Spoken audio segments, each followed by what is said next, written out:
I'm lucky enough to be able to test a whole host of bikes, from little capacity budget things to full-on 1000cc range-topping sports bikes. Every single one I jump on, I can sort of put myself in the shoes of someone that buys it. Like a 7 grand modern classic is not going to feel as pliant or fast or exciting as a 25 grand sports bike. When Triumph released the Speed Triple RR, I couldn't quite put my feet in any shoes. I couldn't work out what it was trying to be and what it wanted to be.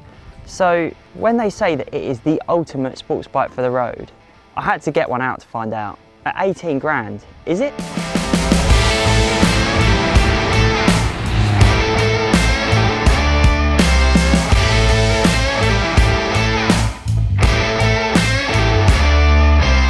Firstly, let's start with what it is. Essentially, this is based around Triumph's latest Speed Triple RS. So that was new last year, and it's a lovely bit of kit. And it's just shy of 180 horsepower, 125 newton meters of torque, an all new 1160cc engine. It really is a lovely bit of kit. And they completed it with some decent Öhlins, some Brembo style lemurs, and a whole host of electronics that cover like riding aids, riding modes, quick shifter, auto blipper, that type of thing as well. So this bike's got all of that, pretty much exactly the same, but it does have a few changes. For starters, it's got that overhaul on the looks. Now, they've gone for sort of a classic-y, retro, I don't know, I don't quite get it. It doesn't quite hit the modern vibe for me. It's not quite sporty enough to be a sports bike, but I know a lot of people really love it, and to be honest, I can appreciate that. I've got to say as well that the finish on it is glorious. They've really made a nice bike. Even when you sit in the cockpit, everything's wired nicely. The finish inside, there's no like unnecessary plastic. It is nicely done. They've then given it Öhlins Ec2 Semi-Active Suspension, which is a really nice touch. It was something that, to be honest, I would have quite liked to have seen on the Street Triple RS. And they've, I don't know why, but they've added clip-on bars and they've really altered the riding position to make it more aggressive. So not only are the bars actually lower and further forward, but the foot pegs are also higher and further back. So it's so much more aggressive in every way. And to be honest, I find that odd. See, I jumped on it straight away and instantly it felt uncomfortable. And not quite in a sports bike sense. There are some sports bikes on the markets that are fairly comfortable. The S1000RR, for example, I could do hundreds of miles on that and still feel all right, but I find that this thing for me is just, it feels really long. It feels like it's made for a bigger rider. So I'm sort of at full stretch. It doesn't feel natural to me.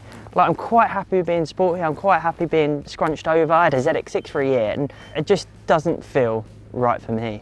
On the flip side though, I've got to say that the semi-active suspension it's really nice. I haven't had this on track, so I can't say what it's like on track, but if you want to go for a little bit of a harsher ride on the roads, or even if you want to go a little bit softer, I find it actually works so much better than the Speed Triple RS's manual old school Öhlins setup. It really works with the chassis. I've done a little bit of messing around with the modes and stuff, and after a bit of time you really can get it dialed into how you want it.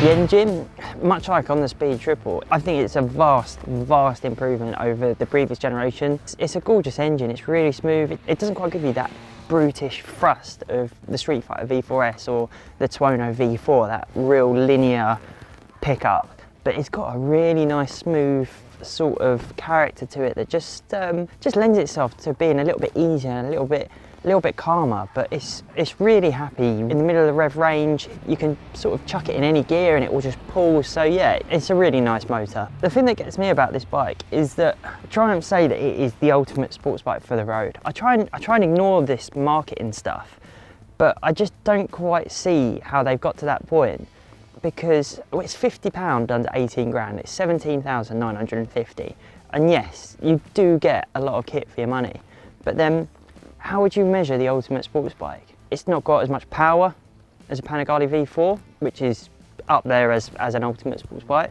It's not as comfortable as an S1000RR for me personally, which I'd say is probably the ultimate sports bike on the road at the moment, even though this does have cruise control and a few other bits. It's not as good looking as, say, an Aprilia RS V4, like a proper track focused machine, and I think on track, this would really suffer against them because it's not focused, it's not super aggressive. I find it difficult to pigeonhole it. Usually when I do a review, I can always think about someone who would buy this, but unless you're really keen on the looks and you're happy to have it as sort of a second or third bike, I just can't quite put my finger on it. To be honest, I had the Speed Twin out last year. That was just over 11 grand.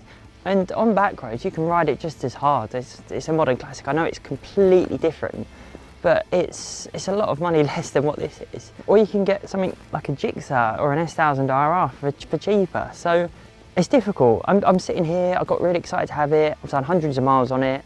If I've got a sports bike, I want to stick on a set of levers and I want to go crazy. Yeah, I'm sitting here and I'm looking at it, and even parked up here, it's got a load of attention from people, but I sort of feel out of place. I sort of feel like I shouldn't be in these. I should be at a posh coffee place with a jacket and jeans on, and it just doesn't do it for me. I'd rather have seen this in a street triple, guys, to be honest. A street triple RR, something like 12, 13 grand, that 765 motor, that would really make sense to me. But this, I'm sorry, it just doesn't quite do it for me. And it's a real shame because the last couple of triumphs I've been on have blown me away.